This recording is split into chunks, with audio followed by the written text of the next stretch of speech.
नमस्कार किसान भाइयों, मेरा नाम है अरुण और आप लोग मुझे फार्मिंग इंजीनियर के नाम से जानते हैं। आज से हम बायर के साथ एक नया सफ़र शुरू करने वाले हैं।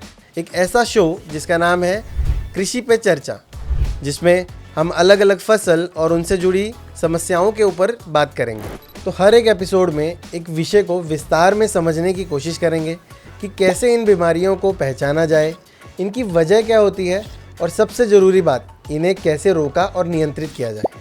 इस शो का मकसद है किसानों के हर छोटे बड़े सवालों का जवाब देना और उन्हें वैज्ञानिक तरीके से समाधान देना। इस सफ़र में मेरे साथ रहेंगे कुछ जाने माने एक्सपर्ट गेस्ट जो अपने क्षेत्र के स्पेशलिस्ट हैं।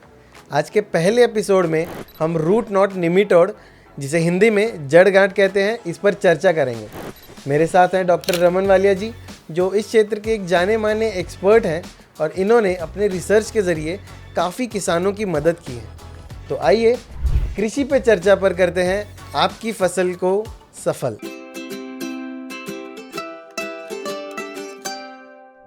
तो आज हमारे साथ हैं डॉक्टर रमन वालिया, जो इस देश के एक बहुत बड़े निमेटोलॉजिस्ट हैं। तो डॉक्टर साहब, आप अपने बारे में कुछ बताइए। नमस्कार किसान बंधुओं, मेरा सफ़र नेमाटोड्स के साथ 1977 में शुरू हुआ था, जब मैं पूसा संस्थान दिल्ली से पीएचडी करने के बाद हरियाणा कृषि विश्वविद्यालय हिसार, वहाँ पे सूत्रकृमियों के अनुसंधान और टीचिंग शुरू किया। लगभग 35 वर्ष तक मैं हिसार में था और 2015 में भारतीय कृषि अनुसंधान संस्थान का एक ऑल इंडिया प्रोजेक्ट है नेमाटोड्स के ऊपर, उसका हेडक्वार्टर दिल्ली में था। तो मुझे मौका मिला उस प्रोजेक्ट को संचालन करने का। इस प्रोजेक्ट में 24 सेंटर हैं पूरे देश में, विभिन्न कृषि विश्वविद्यालयों में। तो उस प्रोजेक्ट का संचालन मैं दिल्ली से करता था, जिसके तहत मुझे मौका मिला देश की विभिन्न फसलों में नेमाटोड की बीमारियों का अध्ययन करने व उनकी रोकथाम करने के लिए तकनीक विकसित करने का। तो सर, आपके लिए ना मैं पूरी लिस्ट लेके आया हूँ क्वेश्चन की। तो सबसे पहले जो है मेरा सवाल एक आपसे होने वाला है कि ये निमेटोड होता क्या है? ये बहुत अच्छा सवाल पूछा आपने।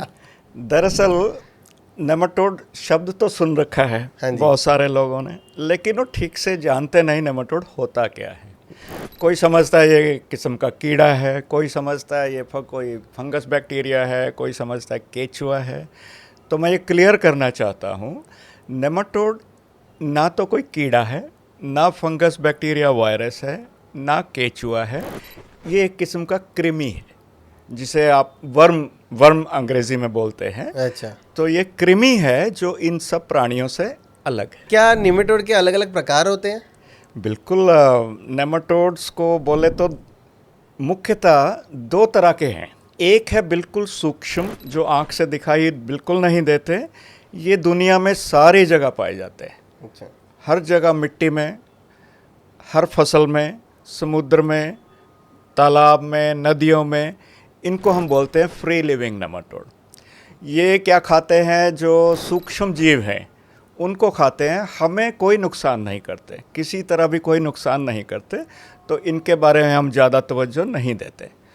दूसरी कैटेगरी है जिसको हम पैरासिटिक नेमाटोड बोलते हैं, मतलब परजीवी, जो दूसरों पे निर्भर करते हैं।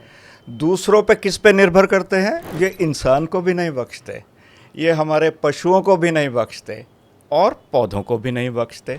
तो इन तीनों की हम बात करेंगे, विस्तार में बात करेंगे, जो पौधों को नुकसान करने वाले सूत्रकृमि। पहले तो आप हमें जो ये परजीवी जो आप बोल रहे हैं उसके बारे में ज़रा, उसकी क्या विशेषताएं हैं वो बताइए। देखिए, जैसे मैंने बोला, ये इंसान को भी नहीं बख्शते। खाली इंसान में लगभग 2 दर्जन किस्म के नेमाटोड होते हैं जो नुकसान करते हैं। आपने सुना होगा एक हाथी पांव बीमारी, एलिफेंटियासिस जिसको बोलते हैं। ये भी नेमाटोड से होती है। अरे बाप। और हमारे पशुओं में बहुत सारे किसान भाई जानते हैं, वो डीवर्मिंग की दवा पिलाते हैं। अच्छा। डीवर्मिंग की दवा पिलाते हैं, वो भी नेमाटोड के उपचार के लिए पिलाते हैं। आजकल एक और मैं किसान भाइयों को बताना चाहूँगा एक नई बात, कि भारत सरकार ने एक मुहिम चलाई है जिसमें घर घर शौचालय स्वच्छता अभियान जैसे चलाया है। हाँ जी। और वो बोलते हैं दरवाज़ा बंद तो बीमारी बंद। इसकी बैकग्राउंड में ज़रूर समझाना चाहूँगा। एक हमारे पेट में आंत में सूत्रकृमि रहता है, एस्कैरिस बोलते हैं हम उसको, 6-8 इंच लंबा होता है। वो लाखों अंडे रोज छोड़ता है जो हमारे मल द्वारा पास होते हैं।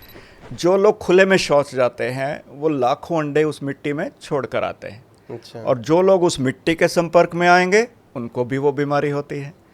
इसलिए अगर हम घर घर शौचालय बनाएंगे, खुले में नहीं जाएंगे, तो बीमारी मतलब वो नेमाटोड जनित बीमारी से हमें निजात मिलेगी। ये निमेटोड तो काफ़ी खतरनाक लग रहा है। बिल्कुल बिल्कुल। तो क्या हम इसे अपनी आंखों से देख सकते हैं? देखिए, जो नेमाटोड इंसान को और पशुओं को अटैक करते हैं वो थोड़े बड़े साइज़ के होते हैं। अच्छा। उनको तो हम देख सकते हैं, लेकिन जो पौधों को नुकसान करते हैं वो इतने सूक्ष्म होते हैं कि 1 मिलीमीटर से भी कम लंबाई। सूत्रकृमि बोले, शुद्ध भाषा में बोले तो नेमाटोड को बोले सूत्रकृमि, धागे नुमा जो प्राणी है, इतना छोटा, 1 मिलीमीटर लंबाई औसतन आंख से तो दिखाई नहीं देते।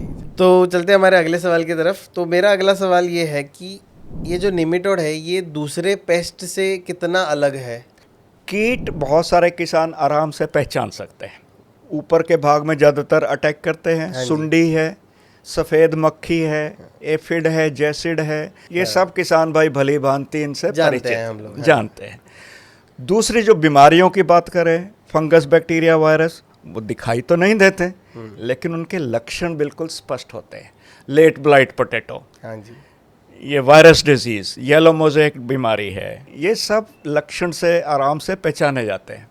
नेमाटोड इनसे अलग है। वो ना तो देख जा सकते हैं और ज़्यादातर क्योंकि मिट्टी जनित है तो ऊपर तो दिखाई नहीं देंगे, ना ही इनके लक्षण स्पष्ट होते हैं। इस वजह से ये दूसरे बीमारी करने वाले जो पेस्ट डिजीज़ हैं उनसे अलग है। तो क्या हम इसे प्लांट पैथोजन की कैटेगरी में डाल सकते हैं या उससे भी अलग होता है ये? बीमारी करते हैं तो ये पैथोजेनिक कैटेगरी में भी डाल सकते हैं। अच्छा। और नुकसान इतना करते हैं कि हम इसको पेस्ट कैटेगरी में भी डाल सकते हैं। तो अभी हमारा एक और मुख्य प्रश्न आपके लिए आने वाला है कि ये निमेटोड रहते कहाँ पे है? रहते कहाँ पे है, तो मैं अब जो पौधों को नुकसान करते हैं मैं उन्हीं नेमाटोड की बात करता हूँ। हाँ बिल्कुल। फ्री लिविंग तो सारी जगह जैसे मैंने पहले बताया, पूरी दुनिया में बसे हुए हैं। तो जो पौधों को नुकसान करते हैं ये ज़्यादातर मिट्टी में ही रहते हैं। अच्छा। मिट्टी जनित तो आएंगे मिट्टी से, लेकिन इसमें भी कई तरह की वैरायटी रहती है। हर फसल में, हर खेत में, पूरी दुनिया में सूत्रकृमि जरूर होते हैं, मतलब पौधों को नुकसान करने वाले। जहाँ पे भी मिट्टी है आपको ये नेमाटोड मिलेंगे। जहाँ वनस्पति है वहाँ नेमाटोड मिलेंगे, पौधों को नुकसान करने वाले। मैंने बोला 4-5 कैटेगरी के हर खेत में, हर फसल में मिलेंगे। हाँ जी। उसमें से कुछ कम हानिकारक हैं, मिट्टी में रहेंगे लेकिन बाहर से जड़ को नुकसान करेंगे, वो कम हानिकारक होते हैं, उनको हम बोलते हैं एक्टोपैरासाइट। और कुछ नेमाटोड है जो जड़ के अंदर ही घुस जाएंगे। अच्छा। जड़ के अंदर जो घुसेंगे वो ज़्यादा हानिकारक है, उसको हम बोलते हैं एंडोपैरासाइट।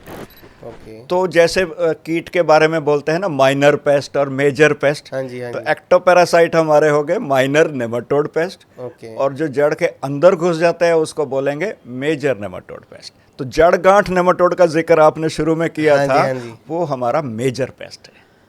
तो मेरा वही आपसे एक सवाल होने वाला था कि ये जो निमेटोड आप जड़ गांठ वाला भी बोल रहे हैं, तो क्या ये प्लांट्स के अंदर भी ट्रैवल करते हैं कैसे? जो जड़ के अंदर घुसते हैं उसमें फिर से 2 कैटेगरी हो गई। अच्छा। एक तो जो एक जगह से दूसरी जगह जड़ के अंदर ही घूमते रहेंगे, हाँ। उसके अंदर ही अंडे देंगे, उसके अंदर ही उसके बच्चे निकलेंगे, वहीं वो खाते पीते रहते हैं, प्रजनन वहीं करते हैं। जब फसल ख़त्म हो जाएगी वापस मिट्टी में आ जाएंगे, अगली फसल लगाओगे फिर अंदर चले जाएंगे। ये तो है, इनको बोलते हैं हम माइग्रेटरी नेमाटोड, माइग्रेटरी एंडोपैरासाइट। दूसरी कैटेगरी, जड़ के अंदर घुस गए, एक जगह जाके बैठ जाएंगे और कोशिकाओं को ऐसे विकृत कर देते हैं कि पौधा खुद उसको नेमाटोड को भोजन देता रहता है, उसको एक जगह बैठ के पौधा भोजन उपलब्ध रहता है। ये कैटेगरी जो अभी जो मैंने बोली, ये सबसे ज़्यादा हानिकारक है। जड़ गांठ नेमाटोड इस कैटेगरी में आता है। तो इसे बोला जाता है जड़ गांठ नेमाटोड। जड़ गांठ नेमाटोड, ये काफ़ी खतरनाक है। सबसे खतरनाक पूरी दुनिया में, पूरी दुनिया में। तो मेरा अगला सवाल आपसे होने वाला है कि इनका खाना क्या होता है, ये क्या खाते हैं नेमाटोड? नेमाटोड जड़ की कोशिकाओं का रस, यही उसका भोजन है। अगर ये भोजन नहीं मिलेगा तो वो मर जाएंगे, वो और किसी चीज़ पे निर्भर नहीं रह सकते। इसके मुंह में एक सुई होती है, हाँ। जो पौधों को नेमाटोड नुकसान करने वाले हैं उनकी पहचान है, खास पहचान है। उसके मुंह में एक सुई होती है, अच्छा। जो थोथली रहती है। ओके। वो सुई कोशिकाओं के अंदर जाएगी, उससे वो जड़ का रस चूसते हैं। एक तरह से नेमाटोड सकिंग पेस्ट है। ओके। आप ऐसे समझिए जैसे हम लैब में खून टेस्ट करवाने जाते हैं, बिल्कुल। सिरेंज से वो खून लेता है, हाँ जी। बिल्कुल वही मैकेनिज्म है। हाँ, हाँ। नेमाटोड वो ऐसे ही सुई कोशिका के अंदर जाएगी और उसका रस चूसेगा और वही उसका भोजन। तो ये क्या, ये निमेटोड हर प्रकार की फसलों में आता है या कोई स्पेसिफिक फसल है उसके लिए जिसमें इसका ज़्यादा प्रादुर्भाव दिखता है?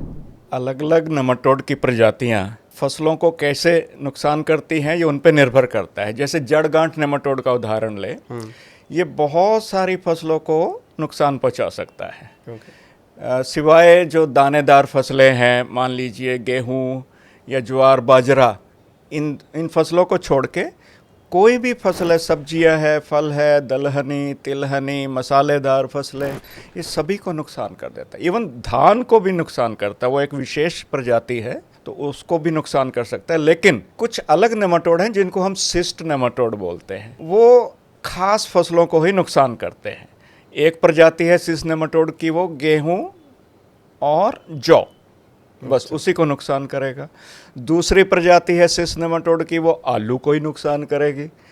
तीसरी प्रजाति है सिस्ट नेमाटोड की, जो दलहनी फसलों को ही नुकसान करेगी।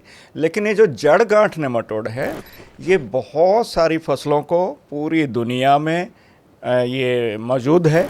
इसी वजह से ये सबसे हानिकारक माना जाता है। इंडिया में सबसे ज़्यादा पाई जाने वाली और सबसे खतरनाक अगर निमेटोड की कोई प्रजाति है या टाइप्स हैं तो आप उनके बारे में ज़रा बता सकते हैं? ठीक, देखिए पहले नंबर पे मैं जड़गांठ नेमाटोड को जिक्र करूँगा। अच्छा। ये बहुत सारी फसलों को नुकसान करेगा। सब्जियां हैं, फलदार फसलें हैं, दलहनी, तिलहनी, मसालेदार, सभी फसलों को, दो चार फसलें जो मैंने बताया दानेदार को छोड़ के, और ये पूरे भारत में है। इसमें एक खास प्रजाति है जो धान को अटैक करती है, और वो भी पूरे देश में है। वो प्रजाति अलग है लेकिन है जड़गांठ नेमाटोड ही। तो पहले नंबर पे हम जड़गांठ नेमाटोड को मानेंगे। दूसरे नंबर पे मैं मानूंगा सिस्ट नेमाटोड्स को। उसकी अलग अलग प्रजातियां हैं, फसलें उनकी फिक्स है और उनका एरिया भी फिक्स है। तीसरे नंबर पे एक रेनिफॉर्म नेमाटोड करके रहता है। ये भी पूरे भारतवर्ष में, लगभग पूरे भारतवर्ष में पाया जाता है, ऊपर की पहाड़ी स्टेट्स को अगर छोड़ दें। और इसकी भी फसल की जो रेंज है वो भी बहुत बड़ी है। जैसे जड़गांठ की है वैसी इसकी भी है, लेकिन ये गांठ नहीं बनाती तो आराम से ये पहचान में आता नहीं, लेकिन बहुत हानिकारक है। एक और नेमाटोड जिसको हम बरोइंग नेमाटोड बोलते हैं, ये लगभग जो साउथ की अपनी स्टेट्स हैं, केरल, तमिलनाडु, आंध्र प्रदेश, कर्नाटक, महाराष्ट्र, गुजरात, तेलंगाना, इन जगह पे ज़्यादा पाया जाता है। मतलब ट्रॉपिकल क्लाइमेट जिसको हम बोलते हैं। और ये बहुत सारी प्लांटेशन क्रॉप्स जैसे केला, केला, अदरक वगैरह, ये हल्दी वगैरह, और ये कोकोनट, और ये काली मिर्च, तो मतलब हर क्रॉप में तो जा ही मसालेदार फसलों में बहुत ज़्यादा ये बरोइंग नेमाटोड खासकर केले से लेके और दूसरी मसालेदार फसलों को ये बहुत ज़्यादा नुकसान करता है। तो ये है मुख्य नेमाटोड। कहाँ कहाँ पाए जाते हैं इंडिया में, मैंने आपको बताया किन किन फसलों में पाए जाते हैं, तो इसका जिक्र किया। तो सर ये जो है निमेटोड मेरी सोच से काफ़ी अलग और काफ़ी खतरनाक निकला है। मुझे पता नहीं था कि ये इतने सारे क्रॉप्स को अफेक्ट करता है। मैं एक थोड़ा सा और ऐड कर दूं, नेमाटोड के बारे में दुर्भाग्यवश बहुत कम लोगों को ज्ञान है। जैसे आपने खुद ही कहा कि मैं खुद नहीं जानता था इसके बारे में। ऐसे बहुत सारे किसान, बहुत सारे कृषि अधिकारी, बहुत सारे लोग जो कृषि व्यवसाय में हैं, नेमाटोड के बारे में ज्ञान नहीं रखते। नुकसान हो रहा है जैसा मैंने बताया, बिल्कुल कोई ना कोई नेमाटोड किसी ना किसी फसल पे कहीं ना कहीं हर जगह नुकसान हो रहा है, लेकिन उसके बारे में जानकारी नहीं। ये सबसे बड़ा दुर्भाग्य है नेमाटोड की बीमारी को लेके। और हमें नेमाटोड जागरूकता इस पे बहुत सबसे ज़्यादा ध्यान देना है। जितने भी अपने स्टेक होल्डर्स हैं, किसान हैं या कृषि व्यवसाय से जुड़े लोग हैं, उनमें नेमाटोड के प्रति जागरूकता अभियान ये चलाने की ज़रूरत है। तो इसी जागरूकता के लिए हमारी जो ये सीरीज़ है वो हमने शुरू की है, जिसका नाम है कृषि पे चर्चा, और इसके अंदर बहुत सारे इस तरह के एपिसोड्स होने वाले हैं। तो यहाँ हम लेते हैं एक छोटा सा ब्रेक, लेकिन आप कहीं मत जाइएगा। मिलते हैं अगले एपिसोड में, जहाँ हम डॉक्टर वालिया से जानेंगे कि निमेटोड या जड़ गांठ फैलते कैसे हैं, सिर्फ कृषि पे चर्चा पर। आइए आपकी हर फसल को करे सफल। तो डॉक्टर साहब, हमें ये जड़ गांठ निमेटोड के बारे में ज़रा उसकी लाइफ साइकिल क्या है वो समझा दीजिए। बट ये फैलते कैसे हैं, आगे इनका प्रसार किस तरह से होता है? मैंने अभी तक आपसे ये समझ लिया कि निमेटोड होता क्या है, वो कैसे मूव करता है, मगर मैं कैसे पहचानूं अपने खेत में कि ग्राउंड के अबव लेवल में मैं किस तरह से उसकी पहचान कर सकता हूँ? इंपोर्ट एक्सपोर्ट जब हम कर रहे हैं, आज के डेट में हम बहुत सारी चीज़ें एक्सपोर्ट कर रहे हैं, तो उसी के साथ बहुत सारी नई प्रजातियों को इंपोर्ट कर रहे हैं। तो क्या ये भी एक कारण है निमेटोड के प्रसार के लिए, और इसे कंट्रोल कैसे किया जाए?